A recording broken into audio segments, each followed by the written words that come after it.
So, we are talking about fear of failure. And why this topic is important to me is I have been a coach for eight some years now, and I've been seeing patterns. And we know that we all have areas in our life that habits, behaviors that cause more stress than give us hope. And sometimes it's hard to know, how do I get rid of this? Right. And so I've been watching and observing. And what I've come to see just in the last year, because I'm growing too, is this whole idea of fear, random, crazy fear that we don't even ask for, but it just exists. Right. And the fear is what's really preventing us from doing what we want to do. It's not like people don't really know what they want. Many times we ask someone, what do you want in life? We go, I don't know. It's not true. It's actually they do know, but there's some kind of a fear that's preventing them from even believing it. And usually there's four fears. There's fear of change. Like, even though I want that more than what's happening now, I'm very comfortable. I'm very familiar with what I'm doing now. And so that feels a little bit dangerous or anxious or unfamiliar. So people, human nature always does not want to do things that are unfamiliar, right? If you've never flown a plane, okay, it's nerve-wracking. Never been to this state, never been to this country, can't speak this language. That's just normal, right? The second thing that happens is fear of judgment. What if other people think that's a bad decision, or their opinion is you shouldn't do that? You need to just take this path instead. So that absolutely is very much conditioning in the Asian culture where the collective is more important, right, than the individual. We always say, how does this affect other people? Let's keep the harmony. Let's be nice. The whole concept of saving face, right, is Asian, and it's really about making other people feel comfortable. I know some cultures even won't tell someone when they're really sick because we don't want to give you bad news. We want to make sure to protect your emotions. And so this causes fear that I might do or say something to hurt you. And that becomes number one principle in our life. Notice there's no I in that. It's completely 100% about you. And so when we grow up like this, the you can shift to partner. It can shift to a company, right? I'm 100% for you. Whatever you need, I will do, because my thinking around that is I have a fear of disappointing you, hurting you, making you look bad, making you disappointed in me, making you not want me, not like me, whatever. But the focus is always on the other. And that seems kind. It's something we do for other people. But what happens internally creates a war, right? Because when we're motivated by fear, I think logically we all can understand that's going to cause some problems because the seed that was planted was fear. Fear doesn't let us be our true selves. That's what I have learned. Fear doesn't let us be our true selves. It actually takes the whole person that we were when we were first born, and it takes parts away that are too risky, too non-traditional, too, I don't know, a path that no one else takes. So we end up conforming to the familiar, whether it's good or bad. We conform. This is what our culture does. This is what our society does. This is what our family does. Don't be like Uncle Jim Lou over there who did his own thing and is an embarrassment, right, to the entire village. You've heard that kind of stuff. And so we become very much tuned in to not what we want, but we're afraid of what other people want and making sure we figure that out. Just give me a script, right? Give me a script. I want to know what you want. And so you're always asking your boss, your spouse, what do you want? Let me serve you.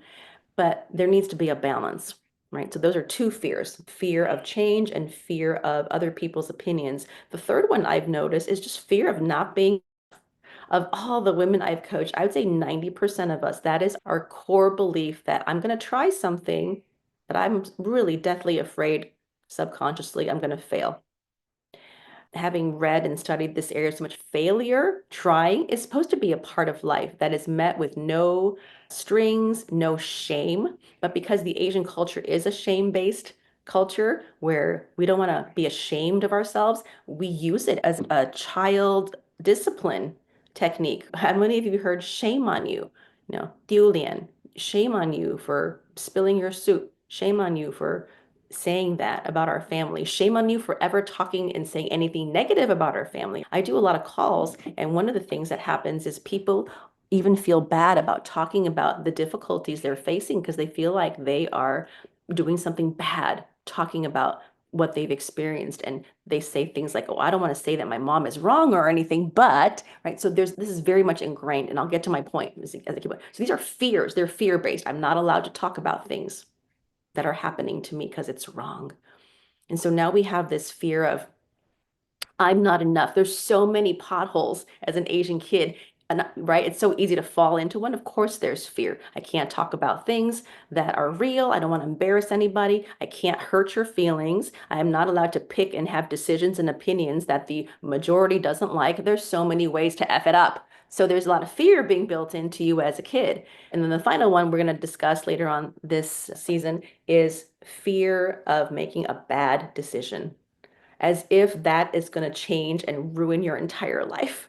And this one is so ingrained in many of us. And so even when we see a situation we're in that we know is painful and we don't like it, and we don't want to keep feeling the emotions it brings up, we're so afraid of which direction am I going to go that usually we just stay where we are, because that is less scary than, oh, me choosing something and having it not work out. And so those are the four areas we're going to be covering over this next month, and really diving deep, not just in general, but I expect to have these small groups where we can come in and really work on your issue. And that requires a lot of vulnerability. That requires us to be honest and to have this principle of confidentiality, that whatever you share, I will definitely not publish this. We're going to turn the camera off when it gets personal. And you get to have a community that has your back, that is mature, that understands all of us go through things, and working and talking about our real truths is brave. It's not selfish. It's not embarrassing your family. It's just speaking your truth. And we need to have that level set. Is I'm going to doing here is I'm offering a slice of a Friday for you, or whenever you're watching the replay, so that you can recover some of the power. And what I mean is, everybody, by the time you're 30, 40, 50 years old, there are incidences in your life that you still remember to this day that are painful. And the reason you remember them is they shaped who you are. Even if you don't think about it, it's there. And usually they're traumatic, they're sad experiences that have stolen a piece of your soul, taken your confidence, taken your trust in yourself, taken your trust in your ability to make decisions, taken your trust in your ability to trust people and believe that they are for your good. And all those four instances I listed earlier, fear of change comes from when there is a change and it's very painful, right? Fear of making a bad decision. You made a decision and somebody said that was wrong and it scarred you. Fear of other people's opinions. It only takes one sibling, one parent to say that's stupid. That's it. 2 seconds, and that can actually imprint you. And now you're afraid to make decisions. We are that fragile. I know, isn't that sad? We are so fragile as little children. And when I say this because when I work with women and we uncover some of this, we don't spend months and months, but usually there's one or two incidences that started this domino effect. And if you know what those are, I have a strategy which I'm going to use with you, that you can go back and fix that, so that no longer are you letting fear come through that portal. And we shut the door. And now, when you shut the door to fear, guess what? You have natural confidence. You have a natural gut feeling. You have a natural trust in yourself. You have a natural ability to make decisions. Every kid is born this way. If you don't believe me, look at any child. I have four. And when they were little, they all said, Mommy, I want pasta. Or Mommy, no, I don't want to go to bed. Every kid knows who they are. They can say yes, they can say no, they can say mine. They're very good at knowing who they are, but we lose that, especially through Asian parenting style, where we conform that kid and shape it into what we want. And we do this by creating fear, by saying this is wrong, not this. And so now the child is just something that is not necessarily individual, but they have all these rules. And if I break those rules, I might get in trouble. So this is how the whole fear of failure gets started. And I've heard so many stories on the opposite realm, which is when you were successful, when you were the smart kid, when you answer the question, when you do your homework, the friends made fun of you, right? And they didn't like you, or something like that. Or you were the kid that was smartest in your household and the siblings were jealous. There's so many ways this can go wrong. So now you're also afraid of success. I have fear of success and fear of failure as a default. And I want to address this because in the last few months, I've really been working on this in myself because I'm always wanting continual growth. And when I started to fix that fear of failure and fix that fear of success, I have had a huge resurgence of my personality. I'll give you some practical things that have changed. I get up at 7. I haven't done that since I had to as a young mom to feed the baby. I have the energy when I'm working on my own projects that I have for other people. When I used to work for my bosses and put in 150%, that energy is back. And I'm doing it for me, not for other people. I don't get scared as much. Like in the past, if I wanted to do a podcast, write a book, send an email, there's always this, oh, what if nobody cares? What if nobody watches it? This feeling of wanting validation, that is lessened. I just do it. And it's okay if one person watches. It's okay if nobody watches. I'm still walking in my purpose and I'm not affected by the results. And it's so freeing. And another thing is this joy is here. This is another level of happiness that I've achieved and experienced because I'm getting rid of fear of failure. So it's a skill set. And that's why I'm so excited to share with you that it's not something you hope happens as you get older, or if you do enough yoga and breathe, there's actually a skill set. And I'm going to unpack this for you in these next 4 sessions. And I'm so excited because I didn't know it could be this motivating. Those of you who've done coaching with me might know my story is I'm very good at helping other people. I used to make your dreams come true with this kind of energy. But when it came to anything I wanted, like eating well, losing weight, doing a project for myself, I would stop and go and stop and go. And it was so painful. And I'd procrastinate. And even if I put in I'd set aside 3 hours, suddenly if I sat down at the computer to start, I like, oh, let me clean my garage. I think my garage needs a remodel, like anything.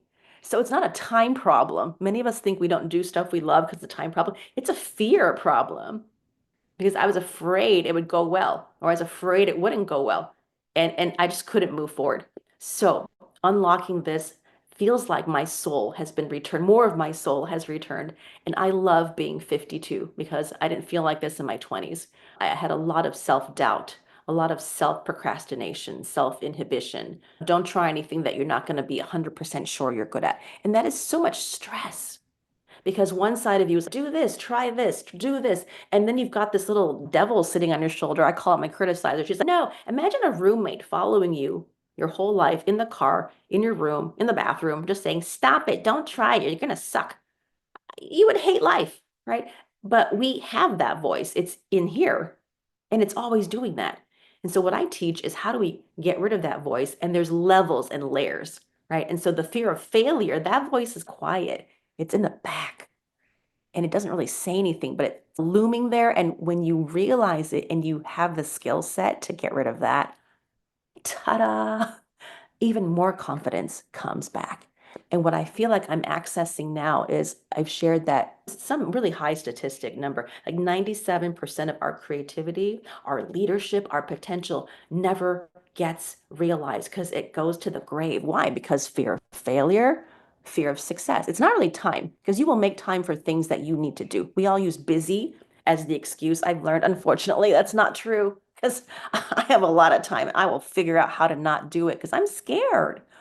And that's not failure. That's just human nature. So in these conversations, I want us to be comfortable and have the openness and the maturity to say, I can say I'm scared. That's a real human experience. And I can be honest because the more honest we are in this group together, the more we get to fix the things that are broken. And if we don't talk about it and we act like we're okay or hoping it'll just heal itself, it doesn't. You know that. I've had a couple conversations today. Everybody knows in their heart of hearts, it doesn't get easier just because you get older. Your habits get stronger and we get more and more angry. We get less and less energy. And so this is a conversation that needs to happen. And I'm speaking to the choir because you're here. So I'm going to share with you a couple of painful stories from my childhood. And the purpose, again, is not to focus on me and have you feel sad for me and email me, but I want you to take a few minutes with me today to go, where did this fear of failure come from? And the point is this, once you see the connection, it's really exciting because you go, that's it? That's the reason, and it makes no logical sense. And your brain will start to restore and start to heal because that trigger, when you were young, your brain was immature and it created this huge virus, this huge problem. And now you see what that is and we can fix it, right? So here's what I'm going to do. I was really afraid of trying anything from the age of probably 12 that I knew I wasn't going to succeed. And so if there was in my 30s, this was still happening. Again, it doesn't just go away because you go to therapy. You need a strategy to fix this. So if there was a college reunion, and I suck at volleyball because one time when I was in high school, this is just a silly story. These stories impact us in harmful ways. I was playing volleyball, not very well, but I hit my gym teacher in the butt and he was mad. And he turned around and said, "Who did that?" It's not like I tried to aim. I have terrible aim. And I was so embarrassed, and people were looking at me. And I still remember this is yesterday. And that shame made me never want to play volleyball again. So whenever we had a college reunion, I'm pretty social. If volleyball was involved, I'd be hiding in the bathroom for 50 minutes. Or I'd take my little baby girl and go, "Oh, we have a poopy problem." Lied. I'd make up lies.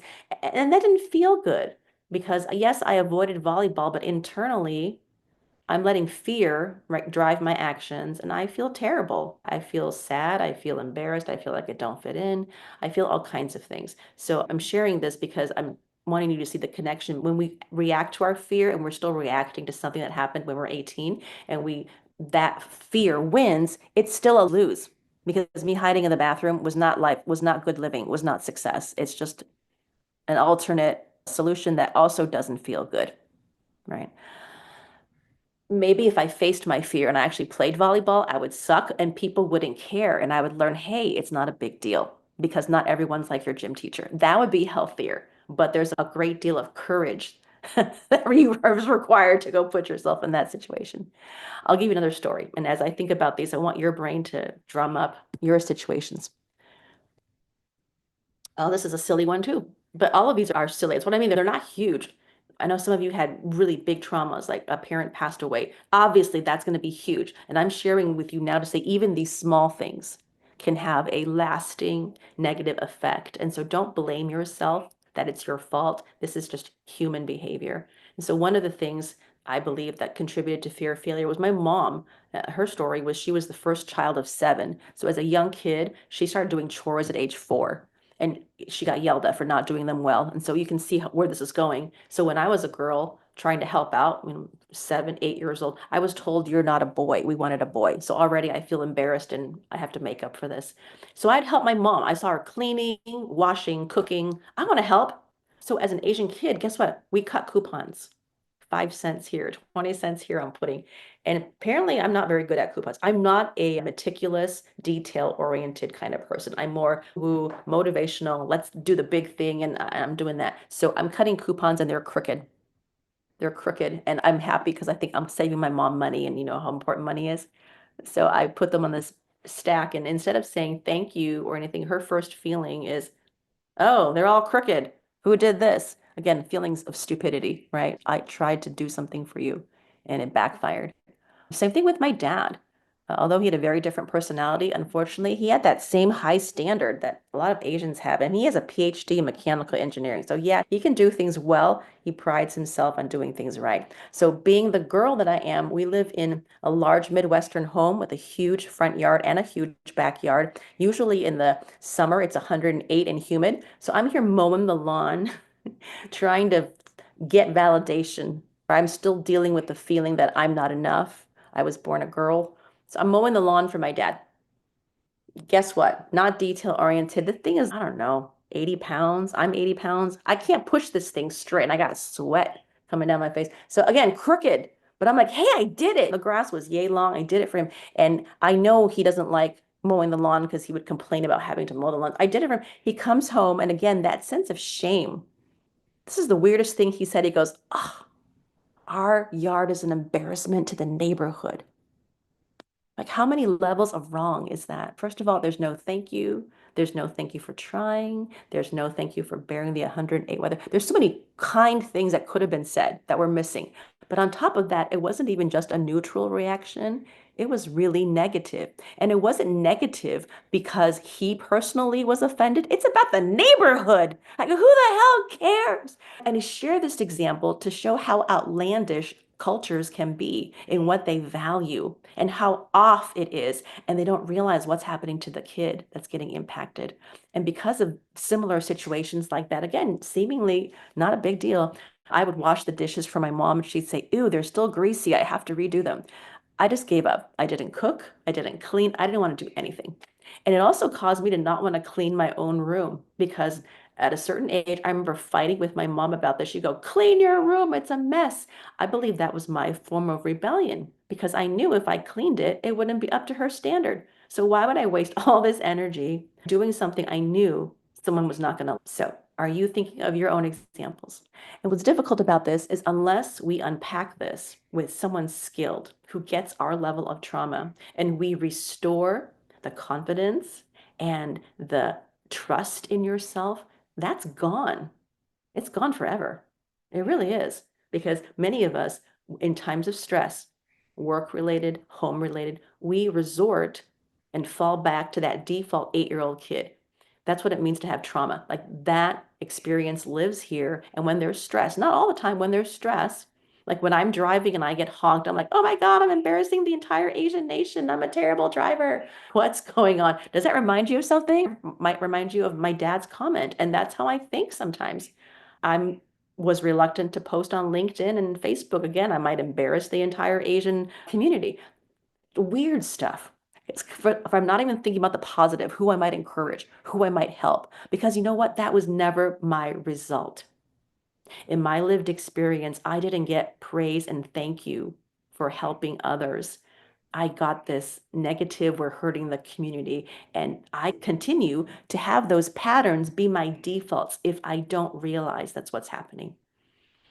And so I will confess and be totally honest and start the sharing and say, in my business, I've had a lot of success, but I still feel I'm probably playing 10%.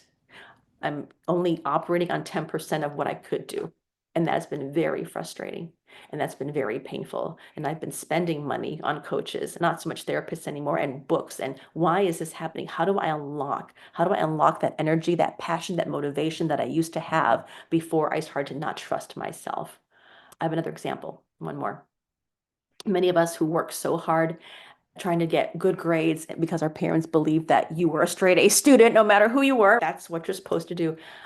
Became bitter. I worked so hard in school that many of us, and I'll share this ugly secret, all of my dorm mates who got into Stanford, and some of us, you think, "Oh, wow, they made it, they're successful." No, it was from great pain because every single person I talked to in my 90-person freshman dorm said that once they got accepted, nobody did any work second semester, senior year. We all failed miserably. Think about that.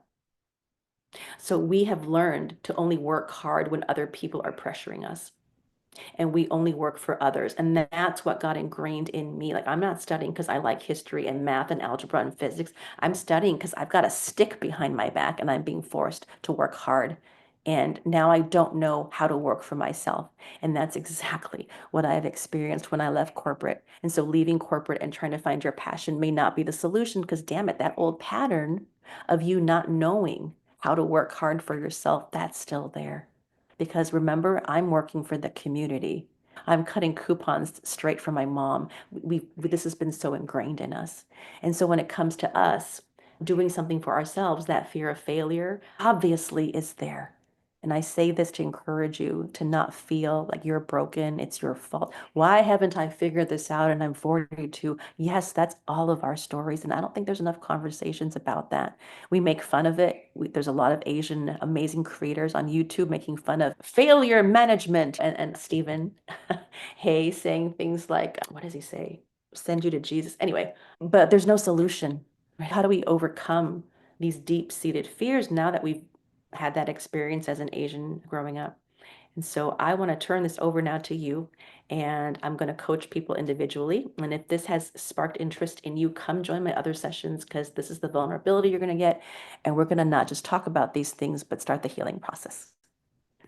So I'm going to open this up.